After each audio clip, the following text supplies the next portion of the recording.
Halo, Assalamualaikum. Masih bersama saya di channel Bisnis Dong. Kali ini saya akan membahas tentang tips ampuh untuk menghemat pengeluaran dan juga meningkatkan pendapatan. Jadi ada beberapa faktor mengapa keuangan Anda menjadi semakin boros. Yang pertama adalah Anda tidak memiliki perencanaan keuangan yang baik. Jika Anda telah menerima gaji atau jika Anda berbisnis, Anda sudah menghitung profit Anda, maka Anda harus membuat perencanaan untuk 1 bulan ke depan. Anda rencanakan pengeluaran apa saja yang biasa Anda lakukan. Misalnya, Anda rencanakan untuk makan selama sebulan berapa, Anda rencanakan untuk bensin kendaraan Anda berapa selama sebulan, untuk membeli bumbu dan juga sayur berapa per hari, atau jika Anda sudah punya anak, Anda untuk membeli susu dan juga popok setiap bulan itu berapa. Jika Anda hobi membaca, Anda rencanakan membeli buku itu berapa. Lalu Anda juga bisa alokasikan untuk menabung misalnya berapa gitu. Nah, Anda harus membuat perencanaan. Ketika Anda sudah membuat perencanaan dan Anda disiplin dengan perencanaan yang Anda buat, maka insya Allah Anda akan terhindar dari keborosan. Yang kedua adalah yang menyebabkan uang Anda itu cepat habis atau boros adalah gaya perilaku yang konsumtif. Orang Indonesia itu memang konsumtif. Jadi kalau ada orang jualan enak dikit, pasti akan dibeli, pasti akan didatangi. Dan orang Indonesia juga suka dengan nongkrong atau nongki. Nah, ketika Anda selalu menerima tawaran nongkrong dari teman Anda, maka sudah dipastikan Anda pasti akan boros. Ketika Anda nongkrong, sudah dipastikan Anda itu akan keluar banyak uang, entah 50.000 atau 100.000. Atau jika Anda nggak enak, Anda bisa mentraktir teman Anda itu kan, biasanya seperti itu. Tetapi jika Anda bisa mengatakan no ketika teman Anda mengajak, nah maka Anda bisa meminimalisir keborosan dalam hidup Anda. Bagi saya, per hari itu keluar uang untuk makan 20-30 ribu itu sudah termasuk boros bagi saya. Makanya saya terkadang per hari itu keluar untuk makan yang paling 10 ribu, 15 ribu. Atau kadang saya kadang saya masak nasi beli sayur. Yang penting tidak keluar uang banyak. Ya mungkin sekali saya nongkrong dengan teman saya, entah itu seminggu sekali atau sebulan sekali. Yang penting tidak setiap hari. Yang ketiga, yang buat keuangan kita cepat boros adalah rasa ingin pamer dan juga gengsi. Nah, Anda itu lebih suka Anda terlihat lebih kaya, padahal sebenarnya Anda tidak kaya. Ya itulah orang Indonesia, lebih memikirkan gengsinya dibanding apa yang dia punya. Yang penting terlihat kaya aja depan manusia, padahal hasil ngutang. Punya motor ngutang bank, punya mobil ngutang bank, beli rumah ngutang bank, hanya sekedar pujian dari manusia. Ternyata dia kaya ya. Itu salah menurut saya. Kalau Anda ingin lebih cerdas, lebih ingin terlihat kaya, Anda bisa menabung. Walaupun mungkin prosesnya agak lama ya untuk memiliki barang tersebut, tapi setidaknya Anda tidak mengutang. Misalnya motor itu harga 15 juta, Anda bisa menabung per bulan 1 juta. Ya terkumpulnya selama 15 bulan, nggak masalah. Anda pakai motor yang lama dulu nggak apa-apa. Yang penting Anda tidak ngutang. Apalagi ngutang di bank, ada bunganya, riba, haram. Nah, itu adalah 3 hal yang membuat keuangan Anda boros. Nah, sekarang saya akan sampaikan bagaimana cara mengatasi agar keuangan Anda tidak boros. Yang pertama, yang saya sampaikan tadi, buat perencanaan keuangan. Nah, ini sangat penting. Jika Anda sudah mengalokasikan uang Anda untuk kebutuhan hidup Anda selama 1 bulan, maka Anda bisa terhindar dari sifat keborosan. Dan jika Anda disiplin dengan perencanaan keuangan yang Anda buat, maka Anda sudah dipastikan akan terhindar dari keborosan. Tetapi jika Anda tidak disiplin, maka lama-kelamaan Anda akan menghilangkan perencanaan tersebut. Asik sekali, nggak apa-apa lah aku beli ini di luar yang direncanakan. Nggak apa-apa lah aku beli inilah. Padahal seharusnya jika memang ada yang urgent yang harus Anda beli, maka itu masuknya di dana darurat. Itu kan di luar kendali kita, di luar kendali manusia. Yang kedua, tips mengurangi keborosan adalah jangan mudah tergiur oleh diskon atau promo. Jika Anda memiliki aplikasi marketplace, Shopee, Lazada, Tokopedia, atau apapun, maka Anda jangan gampang tergiur dengan yang namanya promo atau diskon. atau gratis ongkir. Anda harus bisa mengontrol diri Anda bisa mengontrol hawa nafsu Anda untuk tidak membeli barang ini itu. Terkadang terlihat murah ya, 25.000 misalnya, gratis ongkir, 35.000, tas hanya 50.000 misalnya. Tapi jika Anda sering membeli, maka ya boros juga akhirnya. Padahal Anda juga tidak terlalu membutuhkan sampai Anda memiliki tas banyak di kamar, sampai Anda memiliki barang yang sebenarnya tidak Anda butuhkan. Itu yang harus kita pahami. Atau di toko-toko misalnya, Anda sedang lewat di jalan, Anda melihat diskon 50%, lalu Anda berhenti, boros Anda berarti. Itu yang harus Anda kontrol saat ini. Jangan gampang tergiur dengan diskon. Yang ketiga adalah kurangi perawatan yang tidak perlu. Nah, ini berlaku bagi wanita kebanyakan. Tidak ada larangan Anda itu melakukan perawatan untuk mempercantik diri, karena memang itu diharuskan, terutama untuk suami Anda. Jadi Anda itu jangan terlihat menarik bagi orang lain, tapi terlihatlah menarik di depan suami Anda, agar suami Anda itu betah di rumah, agar suami Anda itu tidak melirik wanita lain gitu. Nah, tetapi jika Anda sudah melakukan perawatan rutin yang biasa Anda lakukan, ya Anda jangan lakukan perawatan yang di luar itu, sehingga menambah pengeluaran Anda, padahal tidak perlu amat. Padahal Anda sudah cukup dengan perawatan yang Anda lakukan setiap bulan. So, Anda harus bisa lebih mengontrol, terutama kaum wanita, jangan menghabiskan banyak uang untuk perawatan yang tidak perlu. Bahkan beberapa waktu yang lalu ya, sampai ada ya artis baru lah, perawatan sampai 30 juta. Itu apa coba yang dirawat? Kelihatannya mukanya juga sama aja dengan sebelum dia perawatan. Itu kan boros. Janganlah menjadi orang yang boros. Yang keempat, kendalikan nafsu dan juga gengsi Anda. Nah, ini tadi juga sudah saya singgung, orang Indonesia itu banyak gengsinya. Yang penting terlihat kaya aja, itu sudah bahagia menurut dia.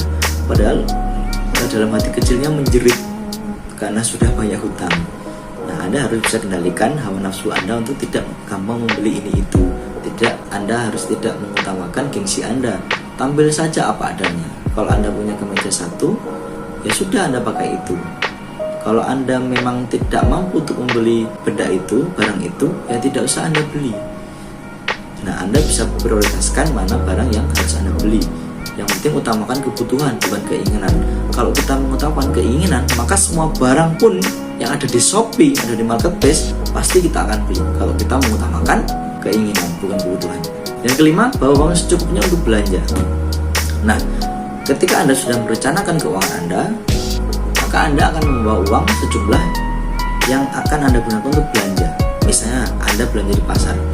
Kalau alokasinya belanja di pasar itu kurang 500.000, ya Anda jangan bawa lebih banyak. Ya bawa lebih dikit boleh lah, siapa tahu kurang, bawa 600.000. Tapi Anda jangan bawa uang yang lebih sampai 1 juta, sehingga ketika Anda sudah selesai berbelanja, Anda akan tergiur untuk belanja yang lain, seperti tergiur diskon tadi yang saya sampaikan. Nah, itu tadi yang harus kita cermati, harus kita pahami, dan kita hindari. Jangan sampai kita mudah tergiur oleh diskon, sehingga yang harusnya kita belanja habis 500.000 ternyata habisnya 800. Itu kita harus waspadai. Yang keenam, agar kita tidak boros, buatlah skala prioritas kebutuhan hidup kita. Nah, misalnya nih, jika Anda saat ini memiliki kendaraan yang rusak, katakanlah rusak atau agak sedikit error, lalu Anda juga memiliki tas yang ternyata sobek, maka Anda harus buat skala prioritas. Nah, kalau menurut saya, skala prioritasnya adalah perbaiki dulu kendaraan Anda. Anda bisa bawa ke dealer atau ke bengkel untuk memperbaiki kendaraan Anda, karena itu adalah utama. Kendaraan itu kan bisa membawa Anda ke tempat yang Anda tuju, entah itu kantor atau tempat bisnis atau ke tempat teman. Itu penting. Tetapi kalau tas sobek, ya tidak terlalu prioritas. Anda bisa menjahitnya atau bawa ke tukang jahit dijahit. Anda tidak harus membeli tas yang baru kan. Toh ketika Anda sampai di tempat kerja juga, tas itu tidak dipamerkan ke orang lain, hanya diletakkan di bawah meja.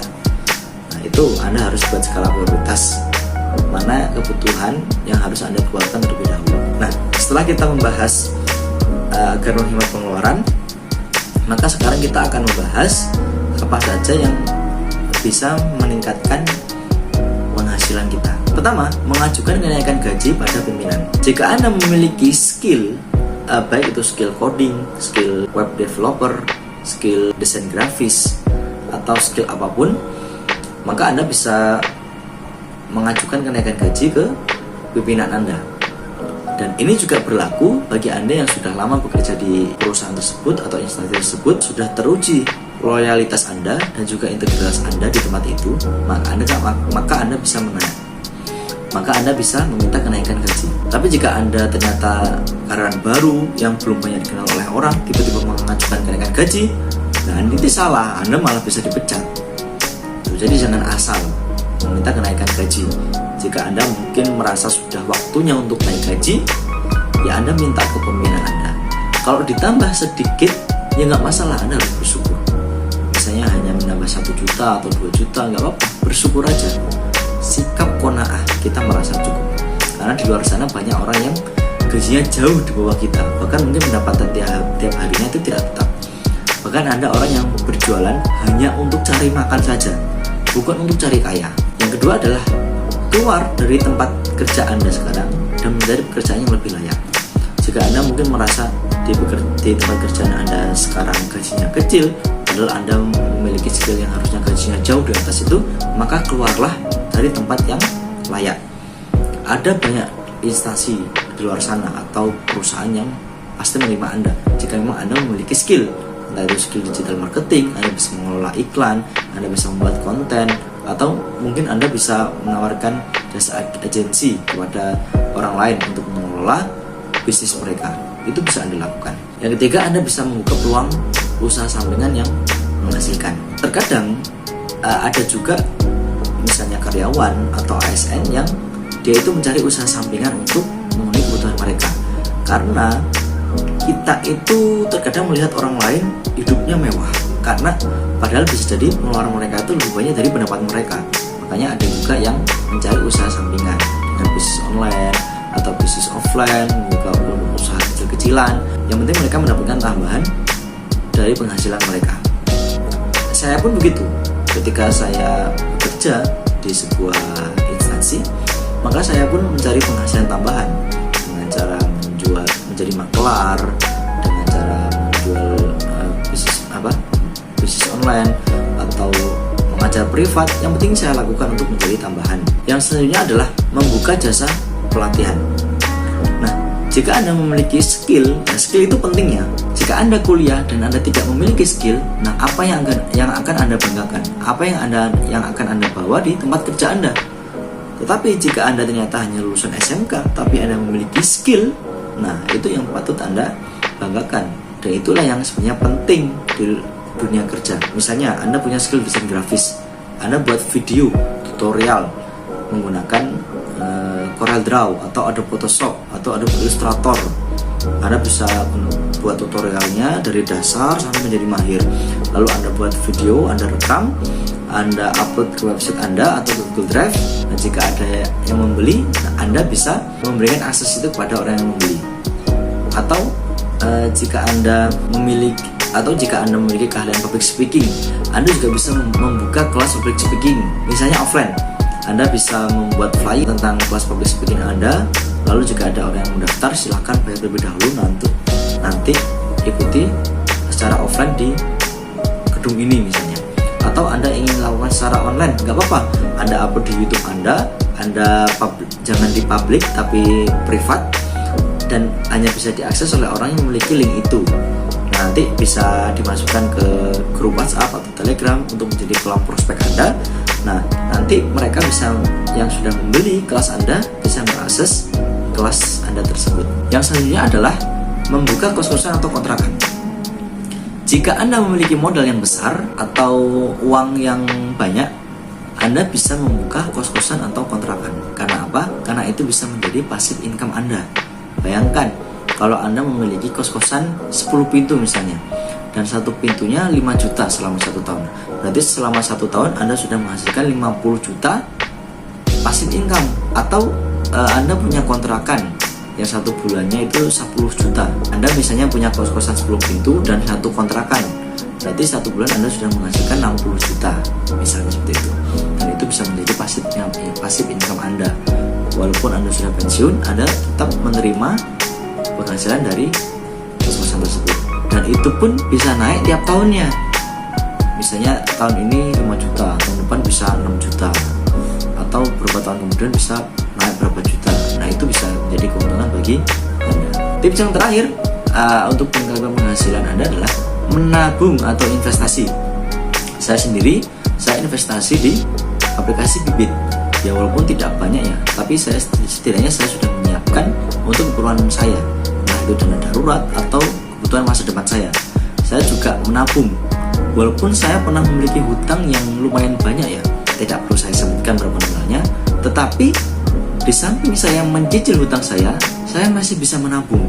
Artinya saya kurangi pengeluaran saya. Saya hidup hemat. Di samping saya mencicil hutang, saya juga menabung. Jadi ketika hutang itu sudah hampir lunas, maka saya juga tetap memiliki tabungan. Nah itu yang saya lakukan. Selain itu Anda juga bisa berbagi sedekah kepada orang lain, karena insya Allah sedekah itu bisa memperlancar rezeki Anda, bisa mempermudah kehidupan Anda, segala urusan Anda. Mungkin itu tips untuk menghemat pengeluaran dan juga meningkatkan penghasilan. Mudah-mudahan video ini bermanfaat bagi Anda. Terima kasih. Wassalamualaikum warahmatullahi wabarakatuh.